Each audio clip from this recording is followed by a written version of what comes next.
ജർമ്മൻ്റെ വായിൽ നിന്ന് നമ്മളത് കേൾക്കുക എന്ന് പറയുന്നത് ഒരു ഭയങ്കര ബ്യൂട്ടിഫുൾ ആയിട്ട് തോന്നിയൊരു കാര്യമാണ്. സ്വർണ്ണം പണയം വെച്ചും കടം മേടിച്ചും പോകുന്ന സമയത്ത് നമുക്ക് ടിക്കറ്റ് അതിന് ഇതിനെല്ലാം കുറേ എക്സ്പെൻസ് ഉണ്ടായിരുന്നു. സോ ഇതെല്ലാം മീറ്റ് ചെയ്ത് നമ്മൾ കടം കാര്യം എല്ലാം മേടിച്ചിട്ടാണ്. ഞാൻ അവിടെ ചെന്നൊരു 3 monthsനുള്ളിൽ എനിക്കത് ഫുൾ വീട്ടാൻ കഴിഞ്ഞു. ഇപ്പോൾ ഉള്ള ഒരുപാട് പേര് പെൻഷൻ ആവാനും വെയിറ്റ് ചെയ്യുന്നുണ്ട്. അപ്പോഴും പിന്നെയും വേക്കൻസീസ് വരുവാണ്. ഈ 2 എക്സാമിൽ ഏതെങ്കിലും ഒന്ന് എഴുതി ഇവർ പാസ്സായി കഴിഞ്ഞാൽ ഉടനെ ഇവർക്ക് റെക്കഗ്നീഷൻ കിട്ടും. ആസ് എ നോർമൽ നേഴ്സായിട്ട് ഒരു പോസ്റ്റിംഗ് കിട്ടും, നോർമൽ നേഴ്സിൻ്റെ സാലറി കിട്ടും. ഹലോ എവ്രിവൺ, ഇന്നത്തെ പോഡ്കാസ്റ്റിൽ നമ്മുടെ കൂടെ ഉള്ളത് ജർമ്മനിയിൽ 4+ years ആയിട്ട് വർക്ക് ചെയ്തുകൊണ്ടിരിക്കുന്ന ടിനു ബൈജു എന്ന് പറയുന്ന നേഴ്സാണ്. Welcome everyone to the podcast. Welcome madam. Thank U.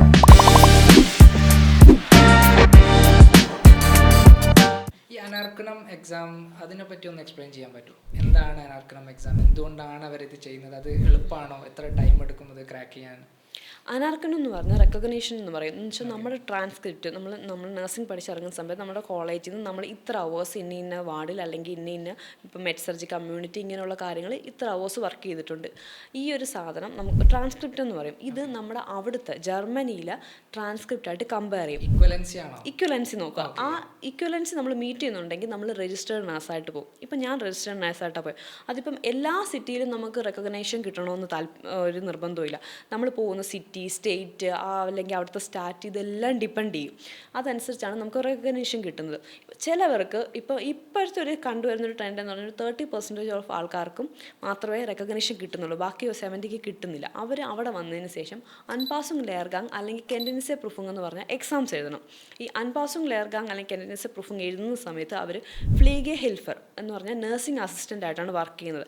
ആ സമയത്തും ഒരു 400 യൂറോസിൻ്റെ മാത്രമേ സാലറി ഡിഫറൻസ് വരത്തുള്ളൂ.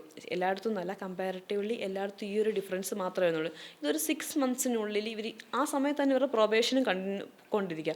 ഈ സമയത്തിനുള്ളിൽ ഇവർ ഈ 2 എക്സാമിൽ ഏതെങ്കിലും ഒന്ന് എഴുതി ഇവർ പാസ്സായി കഴിഞ്ഞാൽ ഉടനെ ഇവർക്ക് റെക്കഗ്നീഷൻ കിട്ടും. ആസ് എ നോർമൽ നേഴ്സായിട്ട് ഒരു പോസ്റ്റിംഗ് കിട്ടും, നോർമൽ നേഴ്സിൻ്റെ സാലറി കിട്ടും. സോ ഈ എക്സാം നഴ്സിംഗ് റിലേറ്റഡ് ആയിരിക്കും അല്ലെങ്കിൽ ലാംഗ്വേജ് ആണോ? നഴ്സിംഗ് റിലേറ്റഡ് ആയിരിക്കും. ബിക്കോസ് നമ്മുടെ നാട്ടിൽ ഈ മെഡ്സർജ് ഒക്കെ പഠിക്കുന്ന പോലെ നമുക്കൊരു കുറച്ച് കണ്ടീഷൻ തരും. അല്ലെങ്കിൽ ഈ കണ്ടീഷൻ ഈ സമയത്ത് എന്താ ചെയ്യുന്നത് വെച്ചാൽ എൻ്റെ ഒരു ഫ്രണ്ടിനോട് ചോദിച്ചൊരു കേസ്. ഇപ്പോൾ ഒരു പേഷ്യൻറ്റ് നിങ്ങൾ റൂം വന്ന് തുറന്ന് കിടക്കുമ്പോൾ പേഷ്യൻറ്റ് താഴെ വീണ് കിടക്കുന്നു, എന്ത് ചെയ്യും?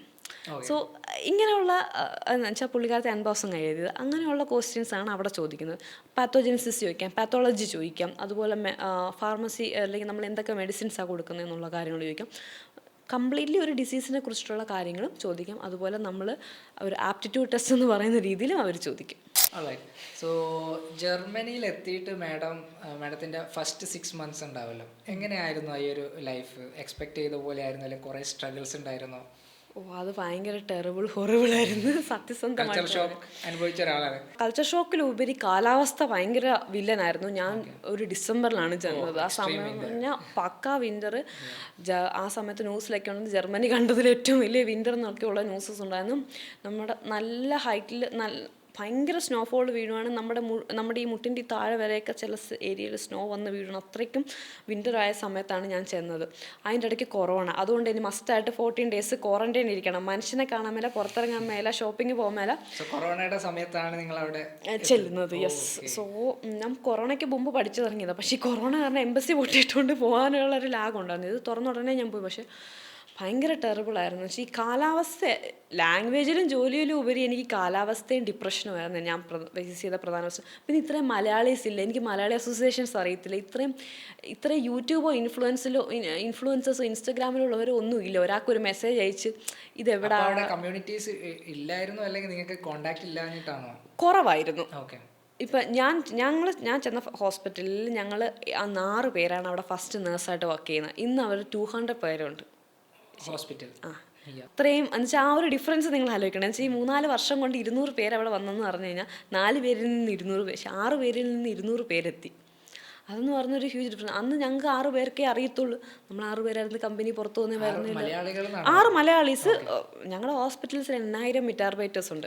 പക്ഷെ അവർ ഭയങ്കര പ്രൊഫഷണലിസം കീപ്പ് ചെയ്യുന്ന ആൾക്കാരാണ്.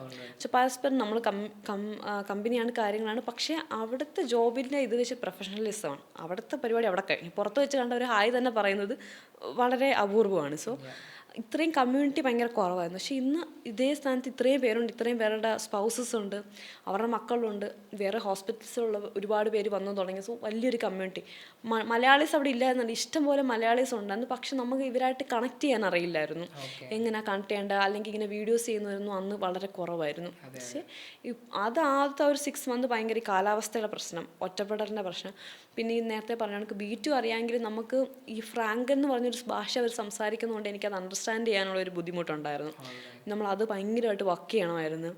പിന്നെ എനിക്ക് വേറെ പരിചയക്കാർ നമ്മുടെ തൊട്ടടുത്ത് ഇപ്പോൾ മലയാളി ഫുഡോ അല്ലെങ്കിൽ ഇന്ത്യൻ റെസ്റ്റോറൻറ്റ്സോ ഒന്നും അറിയില്ല. നെറ്റിൽ അവൈലബിൾ ആണെന്ന് പറയാൻ രസമാണ്, പക്ഷേ നമ്മൾ ഏതെങ്കിലും ഒരു സ്റ്റോറിൽ പോയി ഇന്ന സാധനം ഉണ്ടെന്ന് ചോദിച്ചാൽ അവർ അറിയില്ല എന്ന് പറയും. സോ അതൊക്കെ ആദ്യത്തെ ഒരു 6 മന്ത് വാസ് വെരി ഡിഫിക്കൽട്ട്. പക്ഷേ നമ്മൾ ആ ഒരു 6 മന്ത്സ് കടന്നു കഴിയുമ്പോൾ പിന്നെ ലൈഫ് അത്യാവശ്യം കുഴപ്പമില്ലാതെ പോകും. ഫുഡൊക്കെ എങ്ങനെയാണ്? നാടൻ മലയാളി ഫുഡ് തന്നെയാണോ നിങ്ങൾ കുക്ക് ചെയ്യാറാണോ എന്താണ്, അല്ലെങ്കിൽ ജർമ്മൻ ഫുഡിലേക്ക് മാറിയോ? ജർമ്മനി മൊത്തം കിഴങ്ങാണ്. എനിക്ക് അത്രയ്ക്ക് ഇഷ്ടമൊന്നുമില്ല, ഈ പൊട്ടറ്റോ കഴിക്കുന്ന പരിപാടി എനിക്കില്ല. പക്ഷെ ഞാൻ കഴിക്കത്തില്ല നല്ല. ഇപ്പോൾ ഹോസ്പിറ്റലിൽ ചെല്ലുന്ന സമയത്ത് അവിടെ ഫുഡ്സ് നമുക്ക് ചില സമയത്ത് പ്രൊവൈഡ് ചെയ്യും, അത് ഞാൻ കഴിക്കും. അല്ലാതെ ഞാൻ എൻ്റെ വീട്ടിൽ നോർമൽ ചോറ്, കറി, സാമ്പാർ, ചിക്കൻ, മീൻ, എനിക്ക് മീനില്ലാതെ പറ്റത്തില്ല. സോ ഞാൻ എല്ലാ ഫുഡും കുക്ക് ചെയ്യും. അതുപോലെ ഫേസ് ചെയ്ത പ്രോബ്ലം ഞാൻ കുക്കിംഗ് പഠിക്കാതെ പോയത്. വെച്ചാൽ എൻ്റെ വീട്ടിൽ ഞാൻ സിംഗിൾ ചൈൽഡും കാര്യമൊക്കെ, അപ്പം എൻ്റെ പേരൻസ് ഭയങ്കരമായിട്ട് ഇത് ചെയ്യുന്നതുകൊണ്ട് ഞാൻ കുക്കിംഗ് ഒന്നും പഠിച്ചിട്ടില്ല. പക്ഷെ അത് ചെന്ന സമയത്ത് എൻ്റെ വിചാരം നമ്മൾ ഹോസ്റ്റലിൽ ചെല്ലുന്നു എന്നൊക്കെ ഒരു ധാരണയായിരുന്നു. ആരെങ്കിലും നമ്മളെ ഹെൽപ്പ് ചെയ്യും, അങ്ങനെയൊന്നുമില്ല. സ്വന്തമായിട്ട് കുക്ക് ചെയ്യാൻ പഠിച്ചിട്ട് പോയാൽ സ്വന്തമായിട്ട് ഒരു ചായയെങ്കിലും ഇട്ട് കുടിക്കാം, ആ ഒരു പ്രശ്നം ഉണ്ടായിരുന്നു. സോ ഇത്രയും കഷ്ടപ്പെട്ട് അറൗണ്ട് 12 മന്ത്സ് ലാംഗ്വേജിനായിട്ട് സ്പെൻഡ് ചെയ്ത് ഹാർഡ് വർക്ക് ചെയ്ത് ജർമ്മനിയിലെത്തി. ഇനീഷ്യൽ 6 മന്ത് നല്ലോണം സ്ട്രഗിൾ ചെയ്ത് ഇതിനൊക്കെ ശേഷം യെസ് ഞാൻ ഉദ്ദേശിച്ച രീതിയിലേക്ക് ലൈഫ് മാറിക്കൊണ്ടിരിക്കുകയാണ്. ഇവിടെ എന്താ പറയുക, ഞാൻ ഈ എടുത്ത ഹാർഡ് വർക്കിനൊക്കെ റിസൾട്ട് വന്നുകൊണ്ടിരിക്കുകയാണ് എന്നൊക്കെ സെൽഫായിട്ട് പ്രൗഡായി തോന്നിയ ഏതെങ്കിലും ഒരു നിമിഷം ഷെയർ ചെയ്യാൻ പറ്റുമോ? ഞാൻ ഏറ്റവും പ്രൗഡായിട്ട് തോന്നിയൊരു നിമിഷം, അല്ലെങ്കിൽ ആദ്യമായിട്ട് എനിക്കൊരു പ്രൗഡായിട്ടൊരു തോന്നിയ നിമിഷം എന്ന് പറയുന്നത്, നമ്മൾ ഈ പോകുന്ന, ഞാൻ പറഞ്ഞ പോലെ ഞാൻ മിഡിൽ ക്ലാസ് ഫാമിലിയിൽ നിന്ന് വരുന്നതാണ്. ഞാൻ ഈ പോകുന്നതിന് മുമ്പ് ഈ ലാംഗ്വേജ് പഠിക്കാനോ അല്ലാതെ എല്ലാം നമ്മൾ സ്വർണ്ണം പണയം വെച്ചും കടം മേടിച്ചും പോകുന്ന സമയത്ത് നമുക്ക് ടിക്കറ്റ് അതിന് ഇതിനെല്ലാം കുറേ എക്സ്പെൻസ് ഉണ്ടായിരുന്നു. സോ ഇതെല്ലാം മീറ്റ് ചെയ്ത് നമ്മൾ കടം കാര്യം എല്ലാം മേടിച്ചിട്ടാണ് ഞാൻ അവിടെ ചെന്നൊരു 3 മന്ത്സിനുള്ളിൽ എനിക്കത് ഫുൾ വീട്ടാൻ കഴിഞ്ഞു. അതെന്ന് പറയുന്നത്, എൻ്റെ പപ്പയും മമ്മിയും വർക്ക് ചെയ്യുവാണ് ആ സമയത്ത്. ഞാൻ നാട്ടിൽ ടീച്ചറായിട്ട് വർക്ക് ചെയ്യുന്നുണ്ട്. പക്ഷേ ഞങ്ങൾ മൂന്നും കൂടെ എത്ര ശ്രമിച്ചാലും വീട്ടാൻ പറ്റത്തില്ലായിരുന്നു. പക്ഷെ ഞാനൊരു 3 മന്ത്സിനുള്ളിൽ ഞാൻ ഫുള്ളി ഫ്രീ ആയി. സോ അത് എനിക്ക് ഭയങ്കര പ്രൗഡായിട്ട് തോന്നിയിട്ടൊരു നിമിഷമാണ്. എന്ന് വെച്ചാൽ ഞാൻ ഫിനാൻഷ്യലി സ്റ്റേബിളായിട്ട് ഒരാൾക്ക് അത് പറഞ്ഞാൽ മനസ്സിലാകത്തില്ല. ഫിനാൻഷ്യലി ഒരു ഇതായിട്ടുള്ള ഒരാൾക്ക് നമുക്ക് ലോകത്ത് ഏറ്റവും ബുദ്ധിമുട്ടെന്ന് പറഞ്ഞാൽ കടമുണ്ടെങ്കിൽ സമാധാനമായിട്ട് കിടന്നുറങ്ങാൻ പറ്റത്തില്ല. ഇതൊന്ന് തീർന്നു കഴിഞ്ഞാൽ നമുക്ക് കിട്ടുന്ന ഒരു മനസ്സമാധാനം എന്ന് പറയുന്നത് ഭയങ്കര ഹൈ ആണ്. സോ അതൊരു 3-ാമത്തെ മന്തിൽ സാലറി എൻ്റെ അക്കൗണ്ടിൽ കയറി 3 ദിവസത്തിനുള്ളിൽ ഞാൻ ഭയങ്കര ഒരു അടിപൊളിയായി. പക്ഷെ അത് ഓരോരുത്തരുടെ കടങ്ങളുടെ ഇതനുസരിച്ച് വ്യത്യാസം വരും. പക്ഷേ എനിക്കത് പേഴ്സണലി എനിക്ക് അത്ര ആ ഒരു ഇത് വന്നു കഴിഞ്ഞപ്പോൾ ഭയങ്കര, പിന്നീട് നമ്മൾ ചിന്തിക്കുന്ന പോലെ നമ്മുടെ ലൈഫ് പോയി തുടങ്ങും. നമുക്കൊരാൾക്ക് കടമുണ്ടെങ്കിലാണല്ലോ നമുക്ക് വേറൊരു കാര്യവും ചെയ്യാൻ പറ്റാതെ വരുന്നത്. അതായിരുന്നു എൻ്റെ ഒരു പ്രൗഡായിട്ട്, എനിക്ക് ജീവിതം ഞാൻ ഉദ്ദേശിച്ച പോലെ പോകുന്നു, I am on right track എന്ന് ഫീൽ ചെയ്തത് ആ സമയത്താണ്. സോ നമ്മളെ നാട്ടിൽ നിന്ന് ജർമ്മനിയിലേക്ക് പോകുന്ന നഴ്സുമാർക്ക് ഈ ഓപ്പറേഷൻ തിയേറ്റർ അതേപോലെ ICU പോലുള്ള തസ്തികളിലേക്ക് വർക്ക് ചെയ്യാനുള്ള ഓപ്പർച്യൂണിറ്റീസ് ഉണ്ടാവും? ഡെഫിനറ്റ്ലി നമുക്ക് അവിടെ ചെന്നാൽ നമുക്ക് OTയിൽ അല്ലെങ്കിൽ ICUസിൽ വർക്ക് ചെയ്യാനായിട്ട് പറ്റും. നമുക്കിവിടെ എക്സ്പീരിയൻസ് ഉണ്ടെന്ന് പറഞ്ഞു കഴിഞ്ഞാൽ നമുക്ക് പറ്റും. പക്ഷേ എന്നിരുന്നാലും കൂടുതലായിട്ട് അവർ റെക്കമെൻഡ് ചെയ്യത്തില്ല. കാരണം നമ്മൾ നേരത്തെ പറഞ്ഞ പോലെ B2 ഉണ്ടെന്ന് പറഞ്ഞാൽ നമുക്ക് ലാംഗ്വേജിൽ ഭയങ്കര ഫ്ലുവൻസി ഉണ്ടാവണോ അല്ലെങ്കിൽ ആ ഒരു പ്രൊഫഷണലിസം ഉണ്ടാവണമെന്നില്ല. സോ അവിടെ വന്ന് നമ്മൾ എല്ലാ കാര്യവും നമ്മൾ ഫസ്റ്റ് തൊട്ട് വേണം പഠിക്കാനായിട്ട്. സോ ആദ്യത്തെ ഒരു 2 ഇയർ അവർ നോർമൽ ജനറൽ വാർഡിൽ ഇരുത്തി നമ്മളെ ആ കാര്യങ്ങളും ഭാഷയും പഠിപ്പിച്ചെടുക്കാൻ ശ്രമിച്ചതിന് ശേഷം നമുക്ക് ഓപ്പറേഷൻ തിയേറ്റർ ICUയിലോട്ട് പോസ്റ്റിംഗ് ഇടും. പക്ഷേ എന്ന് പറഞ്ഞാൽ ആർക്കും കിട്ടായില്ല. ഇപ്പം ഞാൻ വർക്ക് ചെയ്യുന്ന സ്ഥലത്ത് തന്നെയാണെങ്കിൽ ഒരുപാട് പേര് ഓപ്പറേഷൻ തിയേറ്ററിലും അതുപോലെ തന്നെ ICUസിലും വർക്ക് ചെയ്യുന്നവരുണ്ട്. അതെന്ന് പറയുമ്പോഴേക്കും നമുക്ക് സാലറിയിലും ചെറിയ വ്യത്യാസമുണ്ട്. നമ്മുടെ നാട്ടിലും അങ്ങനെ ഒരു ഡിഫറൻസ് ഉണ്ടെന്ന് ഫീൽ ചെയ്യുന്നു. OTയിലും അല്ലെങ്കിൽ ICUയിലും വർക്ക് ചെയ്യുന്നവർക്ക് സാലറി കുറച്ചും കൂടെ ഹൈ ആയിരിക്കും. പക്ഷേ ഇപ്പം നമുക്ക് ലാംഗ്വേജിൽ കുറച്ച് ബുദ്ധിമുട്ടാണെന്നുണ്ടെങ്കിൽ നമ്മൾ അവിടെ കുറച്ചൊരു സ്ട്രെസ്സാണ് കാര്യങ്ങൾ. ഇപ്പോൾ ഒരു ഓപ്പറേഷൻ തിയേറ്ററിലാണെങ്കിലും ഇൻസ്ട്രുമെൻറ്റ് ഈ ഇൻസ്ട്രുമെൻറ്റ് എന്ന് പറഞ്ഞാൽ ആ ഇൻസ്ട്രുമെൻറ്റ്സിൻ്റെ പേര് നമ്മൾ അറിഞ്ഞിരിക്കണമല്ലോ. നമുക്ക് അത്രയ്ക്ക് ഒരു ജർമ്മൻ വേണമല്ലോ. സോ നമുക്ക് അത്രയും ജർമ്മൻ ഉണ്ടെന്നുണ്ടെങ്കിൽ അവർ വളരെയായിട്ട് വെൽക്കം ചെയ്യും. അല്ലെന്നുണ്ടെങ്കിൽ നമ്മളൊരു 2 ഇയർ നോർമൽ വാർഡിൽ നിർത്തി നമ്മളെ തന്നെ അവർ ഇമ്പ്രൂവ് ചെയ്യിക്കാൻ നോക്കുവാണ്. ആ ഇമ്പ്രൂവൈസേഷന് ശേഷം അവർ നമുക്ക് പോസ്റ്റിംഗ് തരുന്നതാണ്.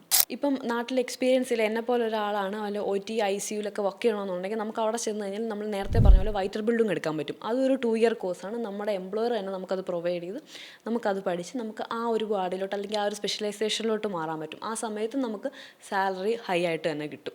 ഓക്കെ. സോ നേഴ്സുമാരുടെ ഷോർട്ടേജ് ജർമ്മനിയിൽ ഉണ്ട് എന്നുള്ള ഫാക്റ്റ് ആണല്ലോ. നിങ്ങളുടെ ഹോസ്പിറ്റലിൽ അങ്ങനെ എന്തെങ്കിലും നിങ്ങൾക്ക് ഫേസ് ചെയ്തിട്ടുണ്ടോ? നമ്മൾ ചെന്ന സമയത്ത് വളരെ നഴ്സുമാരുടെ കുറവുണ്ട്. അതുകൊണ്ടാണ് മലയാളം മാത്രം മലയാളികളായ 200 പേര് വർക്ക് ചെയ്യുന്നുണ്ടെന്ന് പറയുമ്പോൾ തന്നെ ഊഹിക്കാമല്ലോ.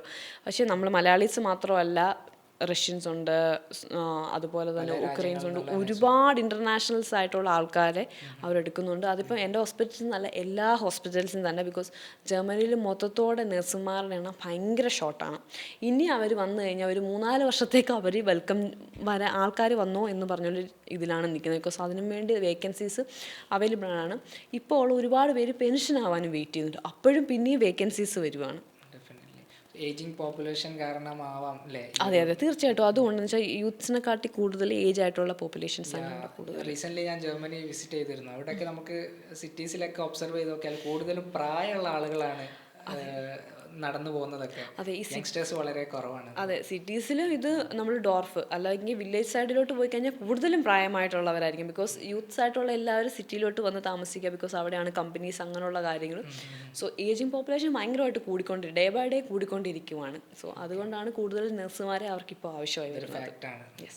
സോ ഈ ഒരു ജർമ്മൻ പ്രോസസ്സിങ് നടന്നുകൊണ്ടിരിക്കുന്ന സമയം, അതിനുശേഷം നിങ്ങൾ അവിടെ എത്തിയ ആദ്യത്തെ ഒരു 6 മാസം, ഈ ഒരു സമയത്ത് മാഡം ഞാനത് ചെയ്യരുതായിരുന്നു എന്ന് ഫീൽ ചെയ്തിട്ടുള്ള ഏതെങ്കിലും ഒരു ഇൻസിഡൻറ്റ് ഉണ്ടായിട്ടുണ്ടോ? ഒരു മണ്ടത്തരം എന്ന് വേണമെന്ന് നമുക്ക് പറയാം.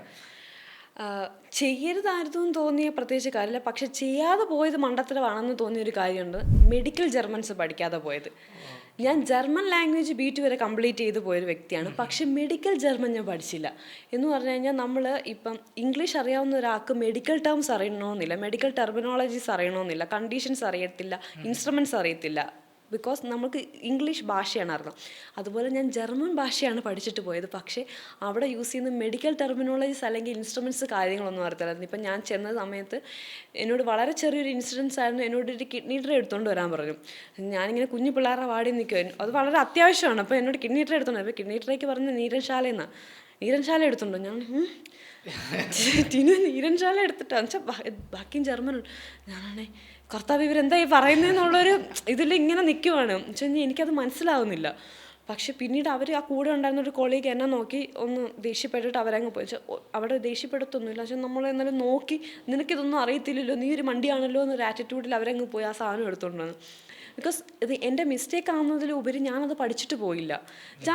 അവരെ സംബന്ധിച്ച് അവരെന്നെ പഠിപ്പിക്കണം. ഞാൻ വേറൊരു രാജ്യത്ത് നിന്ന് തന്നെ. പക്ഷേ എന്നിരുന്നാലും എനിക്ക് ടൈം ഉണ്ടായിരുന്നു. ഞാൻ ഈ പറഞ്ഞ പോലെ പ്രോസസ്സിങ്ങിൻ്റെ ടൈമിനാണെങ്കിലും ഞാനൊരു 2 മന്തെങ്കിലും മിനിമം എഫേർട്ട് ഇട്ട് ഒരു മെഡിക്കൽ ജർമ്മൻ ബേസിക് ആയിട്ടുള്ള കുറച്ച് കാര്യങ്ങളെങ്കിലും, ഇപ്പം ഈ പറഞ്ഞ പോലെ കിഡ്നി ട്രേ, കോട്ടൺ, നീഡില്, അതുപോലെ ഇഞ്ചക്ഷൻ, ഇതെങ്കിലുമൊക്കെ ഞാൻ വളരെ ബേസിക് ആയിട്ടുള്ള കാര്യങ്ങൾ ഇതെങ്കിലുമൊക്കെ ഞാനൊന്ന് പഠിച്ചിട്ട് പോകണമായിരുന്നു എന്ന് ഞാൻ ഭയങ്കരമായിട്ട് ഫീൽ ചെയ്തിട്ടുണ്ട്. സോ അത് ആക്ച്വലി ഓഡിയൻസിനും അത് ഉപകാരപ്പെടുന്നു വിചാരിക്കുന്നു. സോ മൈഗ്രേറ്റ് ചെയ്യാൻ ഉദ്ദേശിക്കുന്ന നേഴ്സാണ് നിങ്ങൾ എന്നുണ്ടെങ്കിൽ ഡെഫിനറ്റ്ലി ജർമ്മൻ B2ൻ്റെ കൂടെ തന്നെ നിങ്ങൾ കുറച്ച് മെഡിക്കൽ വൊക്കാബുലറീസും കൂടെ പഠിച്ചിട്ട് പോകുന്നത് നിങ്ങൾക്ക് ഒബ്വിയസ്ലി ഒരു അഡ്വാൻറ്റേജ് ആയിരിക്കും. സോ ഇതോട് അനുബന്ധിച്ച് പറയാനുള്ളത്, മെഡിക്കൽ ടെർമിനോളജീസ് വെച്ചിട്ടുള്ള ഒരു സീരീസ് നമ്മുടെ ഈ ഒരു യൂട്യൂബ് ചാനലിൽ നമ്മൾ പബ്ലിഷ് ചെയ്യുന്നതായിരിക്കും. മാഡം തന്നെ ആയിരിക്കും ഈ ഒരു സീരീസ് ഹാൻഡിൽ ചെയ്യുന്നത്. സോ ഡെഫിനറ്റ്ലി നിങ്ങൾ ചാനൽ സബ്സ്ക്രൈബ് ചെയ്തിട്ടില്ലെങ്കിൽ സബ്സ്ക്രൈബ് ചെയ്യുക.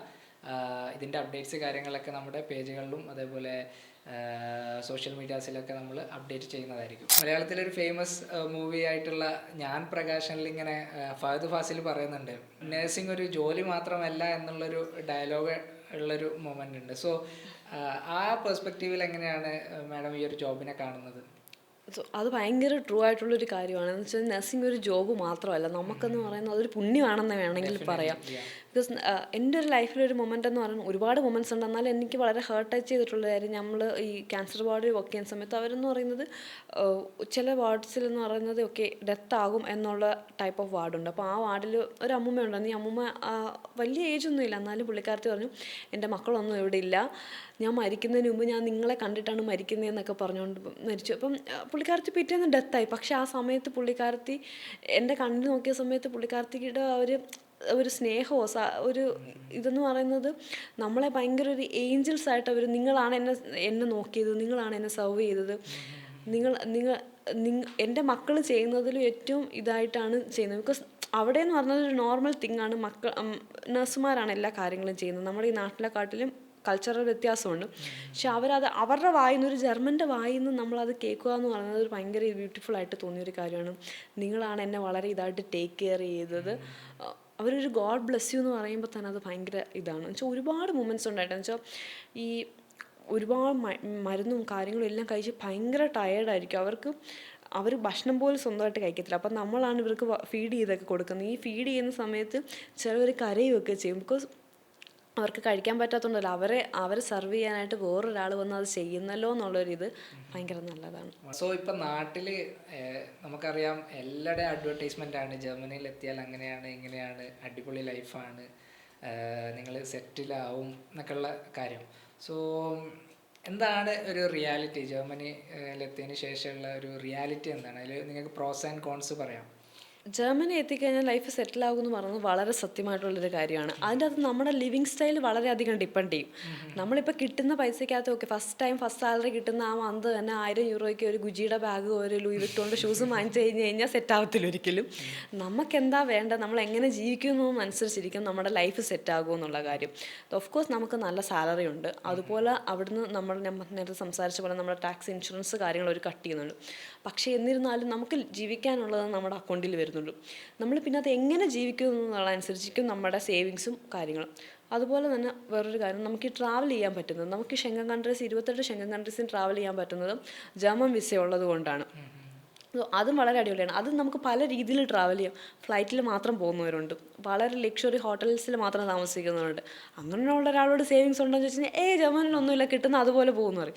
സോ ഞാൻ ഫ്ലിക്സ്പ്രൈസ് എടുത്തിട്ടേ പോകത്തുള്ളൂ, ഞാനിങ്ങനെ ഡോർമെട്രിയിലേ താമസിക്കത്തുള്ളൂ. പക്ഷേ എന്നോട് ചോദിച്ചാൽ പറയും ഇല്ല നമുക്ക് ട്രാവലിങ് ചെയ്യാൻ സേവ് ചെയ്യാമെന്ന് പറയും. സോ അത് ഓരോരുത്തരുടെ പെർസ്പെക്റ്റീവ് അനുസരിച്ച് വളരെ ഡിഫറെൻ്റ് ആണ്. ഓരോരുത്തർ ജീവിക്കുന്ന രീതി അനുസരിച്ചും അത് വളരെ ഡിഫറെൻ്റ് ആണ്. പിന്നെ ഒരു ഫാമിലി ആയിട്ട് നോക്കുകയാണെങ്കിൽ, ഒരു ഫാമിലി പേഴ്സൺ ആണ്, ഫുൾ ടൈം ഫാമിലി വേണം, കസിൻസ് വേണം, ഫ്രണ്ട്സ് വേണം, ഇങ്ങനെയൊക്കെ ഉള്ള ഒരാളാണെങ്കിൽ ജർമ്മനി സ്യൂട്ട് ആവാനായിട്ടുള്ള പ്രോബിലിറ്റി കുറവാണ്. ബിക്കോസ് നമ്മൾ അവിടെ ഭയങ്കര ഇൻഡിപെൻഡൻ്റ് ആയിരിക്കണം. നമ്മളിപ്പോൾ ഈ ഫിനാൻഷ്യൽ ഇൻഡിപെൻഡൻ്റ് എന്ന് പറഞ്ഞ പോലെ സെൽഫ് ഇൻഡിപെൻഡൻറ്റും ആയിരിക്കണം ആ ഒരു രാജ്യത്തെന്ന് പറയുന്നത്. എല്ലാവരും അവനവൻ്റെ കാര്യത്തിൽ ബിസിയാണ്. നമ്മളെല്ലാവരും അവിടെ പോയിട്ട് പുതിയൊരു ജീവിതം കെട്ടിപ്പടുക്കുന്നവരാണ്. ആ ഒരു ഓട്ടത്തിൻ്റെ പുറകെ ആയിരിക്കും എല്ലാവരും. ഇപ്പം ഞാനാണേലും ഇപ്പം ഇദ്ദേഹം വന്നാലും അങ്ങനെ തന്നെ ആയിരിക്കും. സോ എല്ലാവർക്കും, ഒരാൾ മാസ്റ്റേഴ്സ് പഠിക്കാൻ വന്നാലും മാസ്റ്റേഴ്സ് പഠിക്കണം, പാർട്ട് ടൈം ചെയ്യണം, ലാംഗ്വേജ് പഠിക്കണം, വർക്ക് സ്റ്റുഡൻറ്റ് നോക്കണം, ഇൻറ്റേൺഷിപ്പ് നോക്കണം, CV ഉണ്ടാക്കണം, കുക്ക് ചെയ്യണം, ഇതിലെല്ലാം ബിസി ആയിരിക്കും. സോ കംപ്ലീറ്റ്ലി എൻഗേജ് ആയിരിക്കും. ഇതിൻ്റെ ഇടയ്ക്കും ടൈം കണ്ടെത്തിയാണ് ഓരോരുത്തർ അവരുടേതായ സന്തോഷങ്ങൾ കണ്ടെത്തുന്നത്. സോ നമ്മളൊരു സെൽഫ് ഇൻഡിപെൻഡൻറ്റും കൂടെ ആയിരിക്കണം. അല്ലാതെ നമ്മൾ നമുക്കെപ്പോഴും നമുക്ക് കോഫി കുടിക്കാൻ പോകുന്ന ഒരാൾ വേണം, ഷോപ്പിങ്ങിന് പോകുന്ന ഒരാൾ വേണം, that won't work in Germany. ആ ഒരു വൈബ് നമുക്ക് അങ്ങനെ എക്സ്പെക്ട് ചെയ്യാൻ പറ്റത്തില്ല. പക്ഷെ ഒരു കുറച്ച് നാൾ കഴിയുമ്പോൾ എല്ലാവരും കുറച്ചുകൂടെ ഫിനാൻഷ്യലി അല്ലെങ്കിൽ ജോബിൽ കുറച്ചുകൂടെ സെറ്റിൽ ആവുന്ന സമയത്ത് ഇതൊക്കെ ഓട്ടോമാറ്റിക്കലി വരും. ഇനി കസിൻസിനെ മിസ് ചെയ്യുന്നവരാണെങ്കിൽ അത് പറ്റത്തില്ല. നമ്മൾ വേറൊരു രാജ്യത്തോട്ട് നമ്മൾ പൊരുതാൻ വേണ്ടി പോകുന്നവരാണ്. നമ്മളത് ചേഞ്ചായി തന്നെ എടുക്കണം. ഹൗ ഫ്രീക്വൻ്റ്ലി നാട്ടിലേക്ക് വരാറുള്ളത്? എല്ലാ വർഷവും വരുമോ? ഞാൻ 6 months കൂടുമ്പോൾ വരുന്നുണ്ട്. അതിപ്പം ഓരോരുത്തരുടെ സിറ്റുവേഷൻ വ്യത്യാസമുണ്ട്. ഞാൻ സിംഗിൾ പേരൻ്റ് ആണ്. ഇപ്പം എൻ്റെ വീട്ടിൽ ഞാൻ വരേണ്ട ആവശ്യങ്ങളുണ്ടായിരുന്നു. സോ അതുകൊണ്ട് ഞാനിപ്പോൾ കുറച്ച് നാളായിട്ട് എല്ലാ 6 monthsലും വരുന്നുണ്ട്. എൻ്റെ ഇടയ്ക്ക് എൻ്റെ പേരൻസ് അവിടെ വന്നായിരുന്നു. സോ എല്ലാവർക്കും അങ്ങനെ വരണം പറ്റണമെന്നില്ല. നോർമൽ വിസ തന്നെയാണോ? അല്ല, അവർക്ക് വിസിറ്റിംഗ് വിസയിലാണ് അവർ കൊണ്ടുപോകുന്നത്. നമുക്ക് ആ സമയത്ത് പക്ഷേ സ്പോൺസർഷിപ്പ് ചെയ്യാൻ പറ്റും. നമുക്കൊരു ഫെർഫ്ലിഷ്റ്റിംഗ് സർക്കുലർ എന്ന് പറഞ്ഞൊരു പേപ്പർ കൊടുത്തു കഴിഞ്ഞാൽ നമുക്ക് പേരൻസിന് നമുക്ക് അക്കൗണ്ടിൽ പൈസയൊന്നും ഇടാതെ ടിക്കറ്റ് മാത്രം എടുത്ത് നമുക്ക് ജർമ്മനി കൊണ്ടുവരാനായിട്ട് സാധിക്കും. പിന്നെ ഒരു ഹാർഷ് റിയാലിറ്റി എന്ന് പറഞ്ഞാൽ അവിടുത്തെ മൈഗ്രേഷൻ ഇപ്പോൾ ഭയങ്കരമായിട്ട് കൂടിയിട്ടുണ്ട്. ഇപ്പം ഈ പഠിക്കാൻ വരുന്നവർ മാത്രമല്ല, അഭയാർത്ഥികളായിട്ട് വരുന്നവരുടെ എണ്ണവും വളരെയധികം കൂടിയായിരുന്നു ഒരിടയ്ക്ക്. സോ അതിനെ തുടർന്നുണ്ടാകുന്ന ഒരു നെഗറ്റീവ് സൈഡ് ഉണ്ടല്ലോ. ഒരു പർട്ടിക്കുലർ രാജ്യത്തോട്ട് ഒരേ റൈസസിലുള്ള കുറേ പേര് വന്നു കഴിഞ്ഞാൽ ആ രാജ്യത്തിൻ്റെ അകത്തുണ്ടാകുന്ന ബുദ്ധിമുട്ടുകൾ സ്റ്റാർട്ടായിരുന്നു. പക്ഷേ ഈ ഇടയ്ക്ക് തന്നെയാണ് അവിടെ ഇലക്ഷൻ നടന്നത്. സോ അതിൻ്റെതനുസരിച്ച് റൂൾസ് ഒരുപാട് ചേഞ്ച് ചെയ്തിട്ടുണ്ട്. ബിക്കോസ് അവർക്ക് അവിടുത്തെ സിറ്റിസൺസിനെ പ്രൊട്ടക്റ്റ് ചെയ്യണമെന്നുള്ളത് ഭയങ്കര വലിയൊരു കാര്യമാണ്. സോ അവർ റൂൾസ് വളരെയധികം രീതിയിൽ ചേഞ്ച് ചെയ്തിട്ടുണ്ട്. പക്ഷേ ഈ വന്നവരുടേതായ കുറച്ച് നെഗറ്റീവ് ഇമ്പാക്റ്റ് നമുക്ക് ചില സിറ്റീസിലോ അല്ലെങ്കിൽ ചില ഫ്രാങ്ക്ഫ്രൂട്ട് പോലുള്ള സിറ്റീസിലൊക്കെ പോയി ചെറിയ രീതിയിലൊക്കെ നമുക്ക് കാണാൻ പറ്റും. പക്ഷേ മറ്റുള്ള കൺട്രീസ് വെച്ചിട്ട് ഒരിക്കലും കമ്പയർ ചെയ്യാൻ പറ്റത്തില്ല. ഇത് വളരെ വളരെ മൈന്യൂട്ടായിട്ടുള്ള രീതിയിൽ നമുക്കത് ഫേസ് ചെയ്യേണ്ടി വരും. എപ്പോഴെങ്കിലും റേസിസം ഫേസ് ചെയ്തിട്ടുണ്ടോ? റേസ് നമ്മളൊരു വേറെ സ്കിന്നിൽ പെട്ട ആളുകളാണ് എന്നുള്ളൊരു രീതിയിലുള്ള ചെറുതായിട്ടൊക്കെ ഉണ്ടായിട്ടുണ്ട്. ഇല്ല, കംപ്ലീറ്റ്ലി ഇല്ല, എല്ലാവരും ഭയങ്കര ഇതാണെന്നൊന്നും ഞാൻ പറയത്തില്ല. ഞാൻ as an Indian skin tone എനിക്ക് കുഴപ്പമില്ലാത്ത സ്കിൻ ടോണാണ്. പക്ഷേ അവർക്ക് വെച്ച് നോക്കുമ്പോൾ ഞാൻ ഭയങ്കര ഡസ്കി ഡാർക്ക് ടോണാണ്. അപ്പം എന്നെ കറുത്ത പെൺകുട്ടി എന്നൊക്കെ വിളിച്ച് ഇൻസിഡൻസ് ഒക്കെ ഉണ്ടായിട്ടുണ്ട്. അപ്പം ഞാൻ വാട്ട് ഓക്കെ ഓക്കെ നമുക്കപ്പോൾ തിരിച്ച് പ്രതികരിക്കാം അല്ലെങ്കിൽ ഇഗ്നോർ ചെയ്യാം. എന്നെ സംബന്ധിച്ച് ഇഗ്നോറൻസ് ആണ് ഏറ്റവും അടിപൊളിയായിട്ടുള്ളത്. ഓക്കെ എന്ന് പറഞ്ഞ് നമ്മളങ്ങ് പോയിട്ടുണ്ട്. സോ അതൊക്കെ ഓരോരുത്തരുടെ പെർസ്പെക്റ്റീവ് ഡിപ്പെൻഡ് ചെയ്യും. വിളിച്ചപ്പോൾ എനിക്ക് സങ്കടം ഉണ്ടായി, ഇപ്പം ഞാൻ തമാശ പറയുന്നുണ്ടെങ്കിൽ. പക്ഷേ ഇറ്റ്സ് ഓക്കെ. സോ മാം, ഈ PR കിട്ടാൻ എന്തൊക്കെയാണ് പ്രൊസീജിയേഴ്സ്, അതിനെടുക്കുന്നൊരു സമയവും കാര്യങ്ങളൊക്കെ ഒന്ന് പറയാൻ പറ്റുമോ? ഇപ്പോഴത്തെ റൂൾ പ്രകാരം നമുക്ക് PR അഥവാ പെർമനന്റ് റെസിഡൻസി കിട്ടുന്നതെന്ന് പറഞ്ഞാൽ 3 ഇയറിനുള്ളിൽ 3 ഇയർ കഴിഞ്ഞ ഒരാൾക്ക് നമുക്ക് അപ്ലൈ ചെയ്യാൻ പറ്റും. ആസ് എ നേഴ്സ് നമുക്ക് 3 ഇയർ കഴിഞ്ഞിട്ട് അപ്ലൈ. ഇപ്പോൾ എഞ്ചിനീയേഴ്സ്, ഡോക്ടേഴ്സ്, ബ്ലൂ കാർഡ് സാലറികൾ ഇതെല്ലാം ഡിഫറൻസ് ആണ്. പക്ഷേ ഒരു നേഴ്സിന് 3 വർഷം കഴിഞ്ഞാൽ PR നമുക്ക് അപ്ലൈ ചെയ്യാൻ പറ്റും. നമുക്കത് ഉടനെ കിട്ടുമെന്ന് പറയാൻ പറ്റത്തില്ല. ഇപ്പോഴത്തെ നമ്മൾ താമസിക്കുന്ന സിറ്റി അത് ഡിപ്പെൻഡ് ചെയ്തിരിക്കും. ബിക്കോസ് അവിടുത്തെ ഔസ്ലാൻഡർ ബഹോഡ് അഥവാ എമിഗ്രേഷൻ ഓഫീസിൽ തിരക്ക് എങ്ങനെയാണോ അതനുസരിച്ച് കിട്ടും. പക്ഷേ ആസ് പെർ ദ റൂൾ നമുക്ക് 3 ഇയേഴ്സിന് ശേഷം PRന് അപ്ലൈ ചെയ്യാനായിട്ട് സാധിക്കും. PR means permanent residency. അത് നമ്മുടെ പാസ്പോർട്ട് എന്ന് വാലിഡ് അന്ന് വരെയുള്ളത് അടിച്ച് കിട്ടും. പെർമനന്റ് റെസിഡൻസ് ആണ്. പക്ഷേ എന്നാൽ ആ കാർഡിൻ്റെ അകത്ത് നമുക്ക് പാസ്പോർട്ട് എന്നാണോ തീരുന്നത് എക്സ്പയർ അന്ന് വരെയുള്ള കാര്യമായിരിക്കും അടിച്ച് കിട്ടുന്നത്. ഈ PR കിട്ടിയത് കൊണ്ട് അഡീഷണലി എന്തെങ്കിലും ബെനിഫിറ്റ്സ് ഉണ്ടോ? PR എന്ന് പറഞ്ഞു കഴിഞ്ഞാൽ പെർമനന്റ് റെസിഡൻസ്. നമുക്കവിടെ ഇപ്പം ജോലി പോയാലോ, ഇപ്പം നമുക്ക് നോർമലി ഒരാൾക്ക് ജോബ് നഷ്ടപ്പെട്ട് കഴിഞ്ഞാൽ 90 ഡേയ്സിനുള്ളിൽ ഒന്നെങ്കിൽ പുതിയ ജോബ് കണ്ടുപിടിക്കണം, അല്ലെങ്കിൽ നമ്മൾ ആ കൺട്രിയിൽ നിന്ന് എക്സിറ്റ് ആവണമെന്നാണ്. സോ പെർമനന്റ് റെസിഡൻസ് ഉള്ള ഒരാൾക്കെന്ന് പറഞ്ഞാൽ നമുക്കവിടെ ഫുള്ളായിട്ട് അവിടെ നിൽക്കാനായിട്ട് സാധിക്കും. പാസ്പോർട്ട് എത്ര കാലം വാലിഡ് ഉണ്ടോ അത്രേ കാലം നിങ്ങൾക്ക് അവിടെ നിൽക്കാനായിട്ട് സാധിക്കും. PR ഉള്ള ഒരാൾക്ക് മാത്രമേ ബിസിനസ് ചെയ്യാനായിട്ട് സാധിക്കത്തുള്ളൂ. എന്ന് വെച്ചാൽ നമ്മളൊരു ജോബ് ചെയ്യുന്ന ഒരാൾക്ക് നമ്മുടെ വിസയ്ക്കകത്ത് ഓൾറെഡി എഴുതിയിട്ടുണ്ടായിരിക്കും ഇന്ന ജോബായിരിക്കും നമുക്ക് ചെയ്യാൻ പറ്റുന്നത്. സോ PR ഉള്ള ആൾക്കാണ് നമുക്ക് ബിസിനസ് ചെയ്യാൻ പറ്റുന്നത്. അതുപോലെ വേറെ ജോബിലോട്ട് വളരെ ഈസിലി നമുക്ക് സ്വിച്ച് ചെയ്യാനായിട്ട് പറ്റുന്നത്. നമുക്കൊരു ജോബ് വിസ അല്ലെങ്കിൽ ഒരു സ്റ്റുഡൻറ്റ് വിസയിൽ ഇത്ര നാൾ മാത്രമേ ജർമ്മനിയിൽ നിന്ന് മാറി നിൽക്കാൻ പറ്റത്തുള്ളൂ. അതേ സ്ഥാനത്ത് ഇപ്പോൾ ഒരു PR സിറ്റിസൺഷിപ്പ് ഉള്ള ആൾക്ക് 6 മന്തിൽ എബോ, ഇപ്പോൾ ബ്ലൂ കാർഡ് ഉള്ള ആൾക്കാണെങ്കിൽ 1 ഇയർ വരെയൊക്കെ മാറി നിൽക്കാനായിട്ട് സാധിക്കും. ഈ ബ്ലൂ കാർഡ് എന്താണ് ഒന്ന് എക്സ്പ്ലെയിൻ ചെയ്താൽ? ഈ ബ്ലൂ കാർഡ് എന്ന് പറഞ്ഞാൽ യൂഷ്വലി നമുക്ക് നമ്മുടെ സാലറി ക്രൈറ്റീരിയ വെച്ചിട്ട് നമുക്ക് സ്കിൽഡ് വർക്കേഴ്സിന് കിട്ടുന്ന ഒരു കാർഡാണ്. അതെന്ന് പറഞ്ഞാൽ യൂറോപ്യൻ യൂണിയൻ്റെ അണ്ടറിൽ വരുന്ന കാർഡാണ്. ജർമ്മനിലല്ല നമ്മൾ ടാക്സ് അടയ്ക്കുന്നത്. നമ്മൾ അടയ്ക്കുന്ന ടാക്സസ് യൂറോപ്യൻ യൂണിയൻ്റെ അണ്ടറിലാണ് പോകുന്നത്. സോ അത് ഇപ്പം മാനേജ്മെൻറ്റ് സെക്ഷനിൽ വരുന്ന ഒരാൾക്ക് ഒരു സാലറി ക്രൈറ്റീരിയ ഉണ്ട്, എഞ്ചിനീയറിംഗ് വരുന്നവർക്ക് ഒരു സാലറി ക്രൈറ്റീരിയ ഉണ്ട്. അതനുസരിച്ച് നമുക്ക് ബ്ലൂ കാർഡ് കിട്ടും. ഈ ബ്ലൂ കാർഡ് കിട്ടുമ്പോൾ ഉള്ള ബെനിഫിറ്റ് എന്ന് പറഞ്ഞാൽ നമുക്കൊരു ജോബ് പോയാൽ 1 ഇയർ വരെ അവിടെ നിൽക്കാം. മറ്റേതാണ് 90 ഡേയ്സ് ആണ്, ഇത് 1 ഇയർ വരെ നിൽക്കാം. പിന്നെ അതുപോലെ തന്നെ 1 ഇയർ വരെ നമുക്ക് നാട്ടിൽ വന്ന് നിൽക്കാനും പറ്റുന്നത് ബ്ലൂ കാർഡ് ഉള്ളവർക്കാണ്. നാട്ടിൽ നല്ല ഉദ്ദേശിച്ച് ഔട്ട് ഓഫ് ജർമ്മനി എവിടെ വേണോ നമുക്ക് പോയി വർക്ക് ചെയ്യാം, അല്ലെങ്കിൽ പോയി നിൽക്കാം, അങ്ങനെയുള്ള പരിപാടിയൊക്കെ പറ്റുന്നത്. പിന്നെ സിറ്റിസൺഷിപ്പ് എന്ന് പറഞ്ഞാൽ നമുക്കിപ്പം as per the new rule നമുക്ക് 5 ഇയർ കൊണ്ട് നഴ്സസിന് സിറ്റിസൺഷിപ്പ് കിട്ടും. അതൊരു ഭയങ്കര അടിപൊളി കാര്യമാണ്. കാരണം ഇതിന് മുമ്പ് വരെ 8 ഇയേഴ്സ് ആയിരുന്നു അവർ പറഞ്ഞുകൊണ്ടിരുന്നത്. 8 വർഷം നമ്മൾ അവിടെ വർക്ക് ചെയ്താൽ മാത്രമേ സിറ്റിസൺഷിപ്പിന് അപ്ലൈ ചെയ്യാൻ പറ്റത്തുള്ളൂ. ഇപ്പോൾ അത് സ്ഥാനത്ത് 5 ഇയർ കൊണ്ട് നമുക്ക് സിറ്റിസൺഷിപ്പ്. 3 ഇയേഴ്സ് കൊണ്ട് PR, 5 ഇയേഴ്സ് കൊണ്ട് സിറ്റിസൺഷിപ്പ്. പിന്നെ ഇതിൻ്റെ പേപ്പർ വർക്ക് നടക്കുന്നത് ഡിപ്പെൻഡ്സ് ഓൺ ദ സിറ്റിയാണ്. നമുക്ക് 5 ഇയർ കഴിഞ്ഞ് പിറ്റേന്ന് കിട്ടുമെന്ന് പറയാൻ പറ്റത്തില്ല. ഇതിനൊരു പ്രൊസീജിയർ ടൈമുണ്ട്. ആ ടൈം ലാഗ് യൂഷ്വലി ഈ പേപ്പർ വർക്ക്സ് ഒക്കെ ഭയങ്കര സ്ലോ ആണ് എന്ന് കേട്ടിട്ടുണ്ട്. ഉള്ളതാണോ?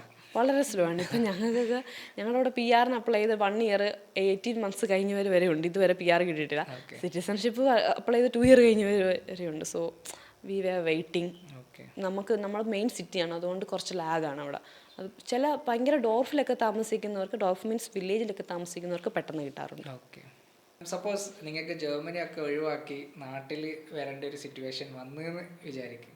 സോ നിങ്ങൾ ഇവിടുത്തെ ഒരു വർക്ക് കൾച്ചറുമായി ബന്ധപ്പെട്ട് എന്തൊക്കെ ചേഞ്ചസ് വരുത്തണമെന്ന് നിങ്ങൾക്ക് തോന്നുന്നു? അപ്പം ഫസ്റ്റ് തിങ് സാലറി.